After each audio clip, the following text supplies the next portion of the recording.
Ang tadhana nga naman. Kaya naman pala madaling mabuko dahil nagpapakita din mismo sila ng mga katibayan laban sa kanilang mga sarili.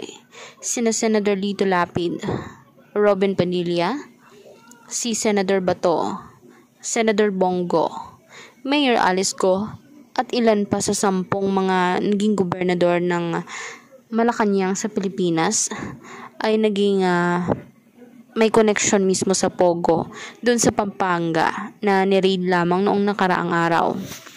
Milyon-milyon, bilyon-bilyon ang pera nila.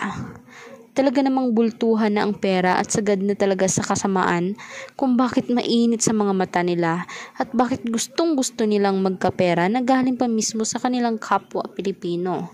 Sana naman ay tigilan na nila ang illegal gambling dahil hindi nakakatulong.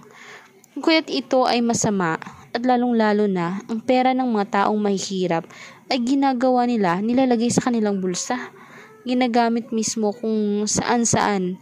Pero usually kasi, kung ano yung nais nilang gawin para sa personal na interest nila ay doon nila ginagamit yung kinikita nila sa Pogo. Kaya naman na kahit gaano pa kahigpit ang batas na tungkol sa illegal gambling, pero mas marami at tumadarami pa rin mismo ang may kaugnayan dito at hindi pa sila agad-agad nakukulong.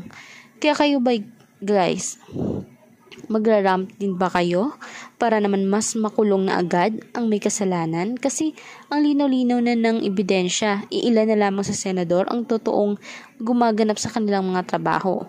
I-komento nyo sa baba ang inyong mga sagot at opinion at huwag kalimutan mag-subscribe, i-like at i-share ang ating videos on public. Salamat po.